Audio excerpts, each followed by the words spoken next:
Okay. How many of you have your bracelets on? How many of you switched them this week? Well, still, yes, hands are up. Of course, I'm referring, if you aren't aware, this purple bracelets that we're wearing is based on Will Bowen's book, A Complaint-Free World, and we are taking the 21-day challenge to go complaint-free for 21 days in a row. And we started it, a little campaign here in Alpine. His book is entitled A Complaint-Free World. We in Alpine are just trying to go for a complaint-free Alpine. And so our intention is that we will have 1,000 bracelets distributed. So right now we have under 100 that have been distributed. So if you are on board with this, I ask you to go by the table in the back after service and get a few of them under your belt, get them in your hand, and have them handy so that you can offer them to folks throughout the week and with a brochure that tells them about it so that they can also come on board with this beautiful challenge that we are taking. The talk today is entitled Waking Up, as that's one of the chapters in the book. And I thought we'd just warm up this morning to this whole topic. You can join me. I'm alive, alert, awake, enthusiastic. I'm alive, alert, awake, enthusiastic. I'm alive, alert, awake. I'm awake, alert, alive. I'm alive, alert, awake, enthusiastic. I'm alive, alert, awake, enthusiastic. I'm alive, alert, awake, enthusiastic. I'm alive, alert, awake. I'm awake, alert, alive. I'm alive, alert, awake, enthusiastic. I'm alive, alert, awake, enthusiastic. I'm alive, alert, awake, enthusiastic. I'm alive, alert, awake. I'm awake, alert, alive. I'm alive, alert, awake, enthusiastic. Yes. Woo! You did pretty darn good. Do you feel a little bit more awake than you were 5 minutes ago? Yeah. Yeah, that's a helpful thing, isn't it?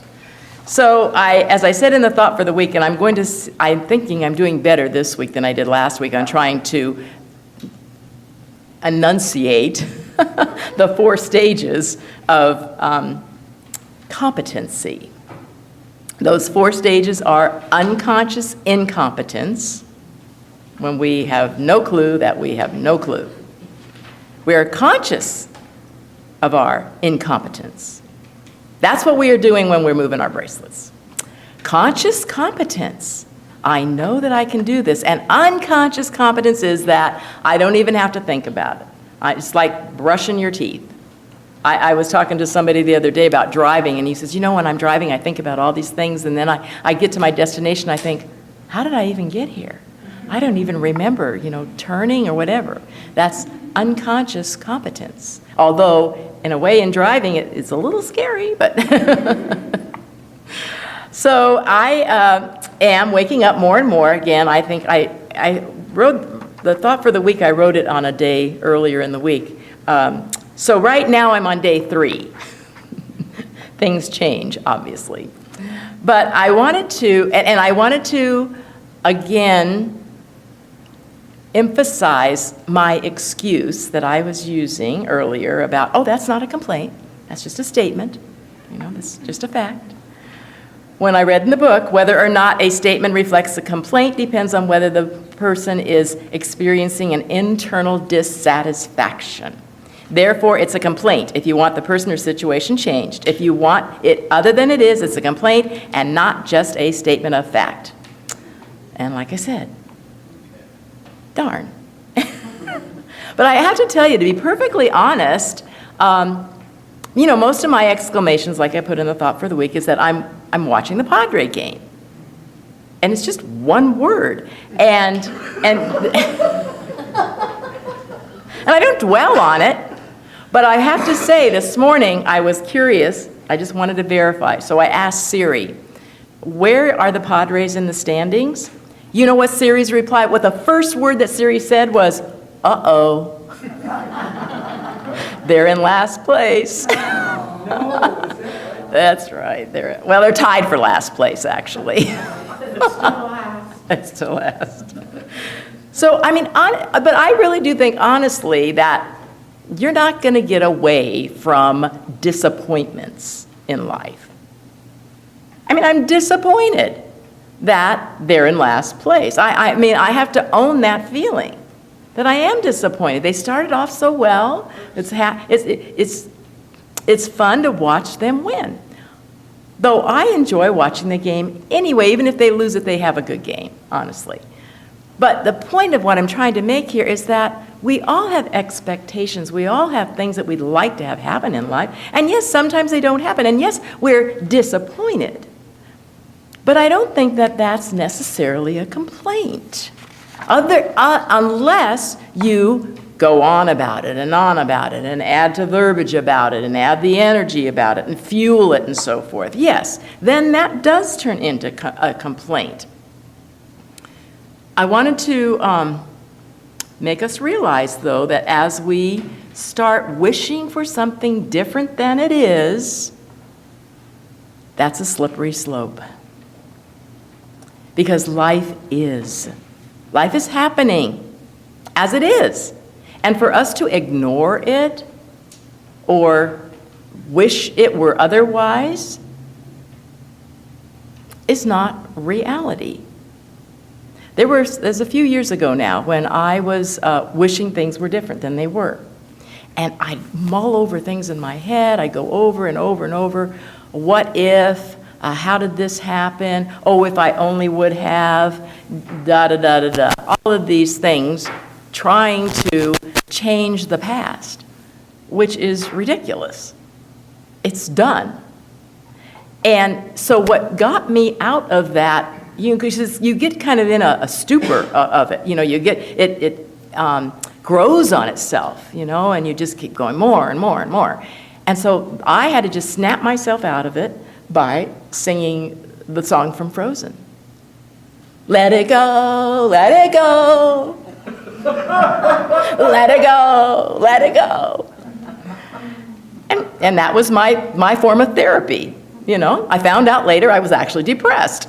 But that got me unhinged from that repetitive type of thinking. Just let it go. Yeah, listen to what you're saying. Let it go. It's done, it's over with. Will says that our egos are what drives our complaining by boasting or bragging. He says a person who is insecure, who doubts their value and questions their importance, will brag and complain. They will tell about their accomplishments, hoping to see approval reflecting back to them in the eyes of their listeners. They will also complain about their challenges to get sympathy. The truth is, they complain because they don't feel they deserve what they want. Lack of self-worth leads them to push away their complaints with what they say they want. Get this, anything you desire, you deserve. Stop making excuses and move toward your dream. Victims don't become victors. But that was a good quote. So think about it, be aware of it. In fact, he goes into this whole little scenario about how he was insecure, and he did do a lot of complaining in his life. In fact, that was why his first wife left him or something. But he recognized that I am insecure. And he said, I had to become comfortable being insecure. I recognized it. I had to honestly admit, yes, I am insecure. I had to be comfortable with my insecurity before I could move on, which I think makes sense. You can't brush something under the rug and ignore it, because it'll be a big lump after a while and you'll trip on it. It reminds me of, victims are not victors.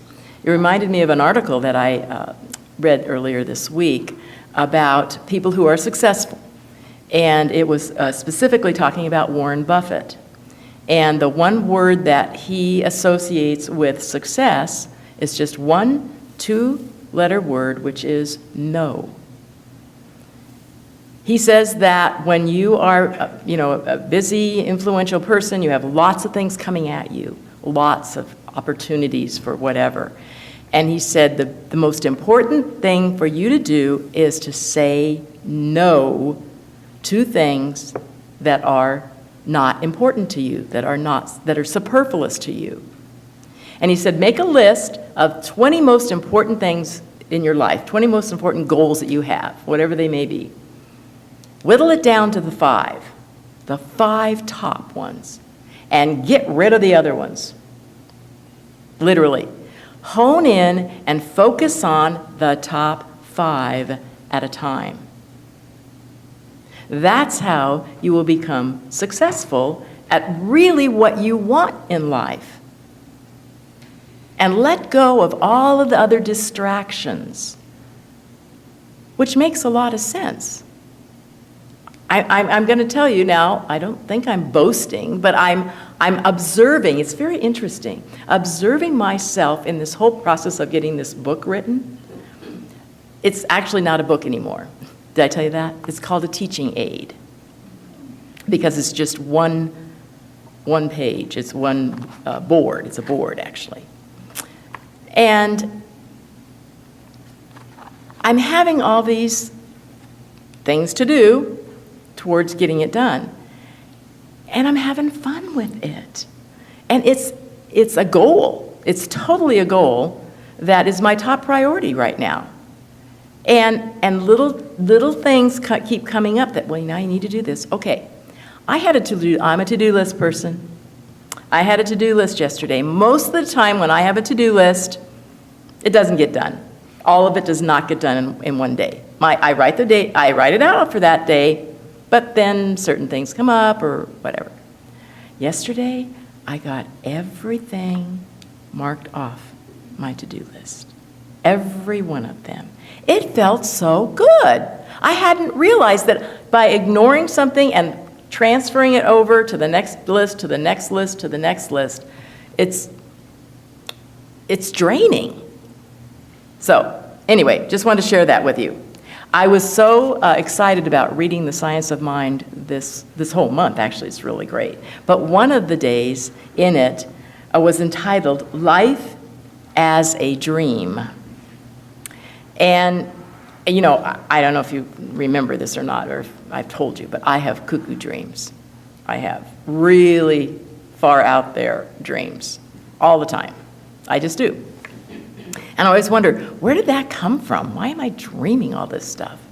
Well, in the Science of Mind, he started out with a quote from Paramahansa Yogananda.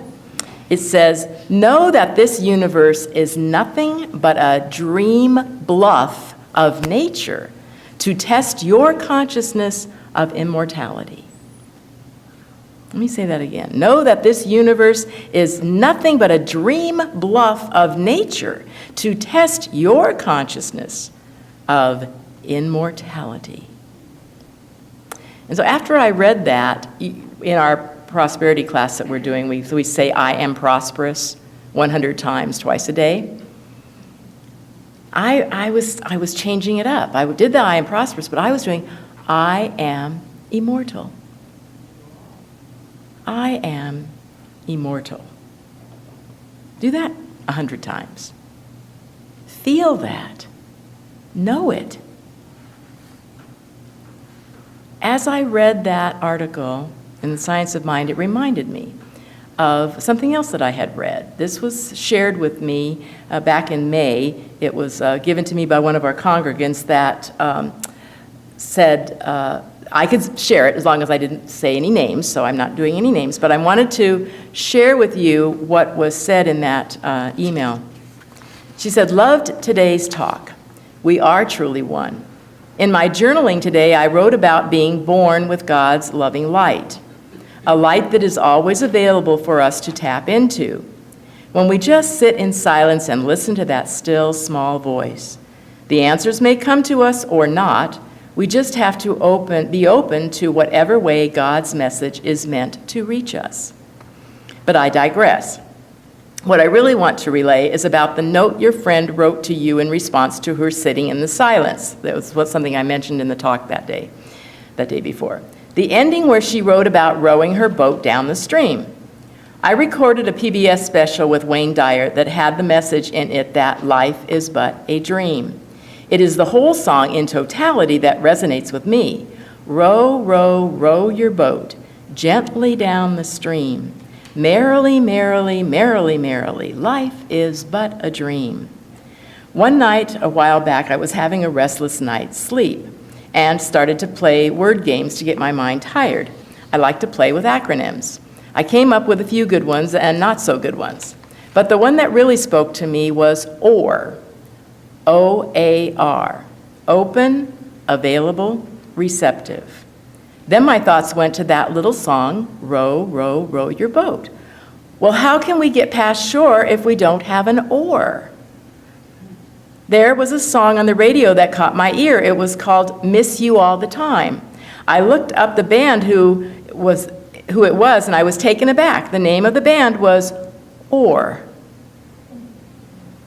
To be open, available, receptive to what life is presenting to us. Without an oar, we cannot maneuver our vessel in the direction we choose to go. Without an oar, we may find ourselves stuck in a place that can trap our vessel. But with insight and a push with our oar, we can escape the entangled mess we may find ourselves in. An oar is a great tool to have as we row gently down our stream of life. Just needed to let you know your talks are fuel for the soul. As we row gently down the stream of life, merrily, merrily, merrily, merrily, life is but a dream. Think of the words and the depth that song really has. Row your boat. What's your boat? Your boat is you. Row your boat. You can't row somebody else's boat. Let them row their boat. Merrily, merrily, merrily. Don't row your boat sternly, sternly, sternly. Put a smile on your face and merrily row your boat, how? Down the stream of life. Go with the flow of life. Because what? Life is but a dream. Allow yourself this week to become more and more aware of being open, available, and receptive to whatever it is that life is bringing us. Maybe it wasn't on our agenda. Maybe we have to step up. Maybe we have to do something different than what we had planned. Maybe I can celebrate the fact that the Padres are in last place. I don't know. There's nowhere else to go but up, is there? So I honestly feel that we are here to row our boat gently down the stream of life. Let it be something that is fun, that gives us pleasure, and not be meddling in anybody else's boat, anybody else's course. Let them do their own. So, okay, so you know me. I'm going to change it up here. The way we're configured is kind of interesting this morning. So we're going to take a line from me right through Betty and Kathy. This is one side. This is the other side. And we're going to row our boat.